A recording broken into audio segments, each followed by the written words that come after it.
नपराम एकैचोटि दाइ? तेस्रो दर्जै हो बाबा। पहिलो दर्जा पहाडी भयो, दोस्रो दर्जा मधेसी भयो, तेस्रो दर्जा मारवाडी भयो। तेस्रो दर्जाका नागरिक भनेपछि म दोस्रो दर्जा, तपाईँ तेस्रो दर्जा अनि फर्स्ट दर्जा पहाडीहरू। हजुर एकदम। तपाईको आजसम्म हैन थुप्रै व्यक्तिहरू यस्ता छन् जसले तपाईको मारवाडी भन्न बित्तिकै यिनीहरू यहाँ आएका छन् पैसा कमाउन। के तपाईँ पैसा कमाउन आउनु भएको छैन? तपाईले यत्रो अरबौं रुपियाँ डिपोजिटको लोन लिएर तपाईले जुन काम गर्नु भएको छ त्यो राम्रो गर्नु भएको छ भन्ने विषय हुन्।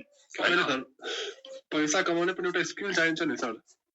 मेहनत चाहिन्छ, रिस्क टेकिङ चाहिन्छ, पैसा लगानी गर्नुपर्छ। त्यसै हुन्छ नि।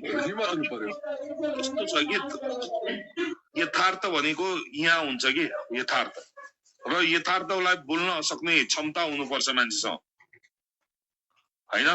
र कसैको चित्त कति दुखेको होला, देशको लागि ज्यानै दिने मान्छेलाई तेस्रो दर्जाको बनाएर उभ्याइदिनु हुन्छ भने कति दुख्छ होला। त्यहाँ हो क्वेसन। बुझ्नुभयो? यो कुरा हैन हामी साथीभाइमा जे पनि चल्छ, मामु सबै गाली गलौज सबै कुरा गर्छौं हामी हैन, गर्छौं नि हामी। तर जब तपाईलाई यो भनिन्छ तपाई यहाँको सच्चा नागरिक होइन, तपाई राष्ट्रवादी होइन, तपाईले कति सर्टिफिकेट निकालेर देखाउने, कहाँ के देखाउने भन्नुस् त? कति गाह्रो छ हैन। र बाँच्न यति गाह्रो छ म जस्तो व्यक्तिलाई भने अरु व्यक्तिहरूलाई कति होला गाह्रो।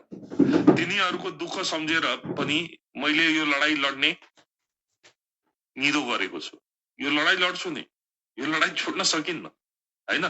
सबै एक समान हुन्नन्, सबैजना बदमाश होइनन्, तर केही बदमाशहरू त छन् जसले हामीलाई तेस्रो दर्जाको, आफूलाई पहिलो दर्जाको, हामीलाई तेस्रो दर्जाको, मेरो बाबुबाजेले बनाएको देश तेरो बाबुबाजेले बनाएको छ भने के गर्ने त? अब हामीलाई त यहाँको सरकारले नै वंशज नागरिक दिएको होला नि। मेरो पाँचौं पिढी छ भने म के गर्ने? अब म मरिहालौं, म ज्यान दिम, के गर्नु पर्ने?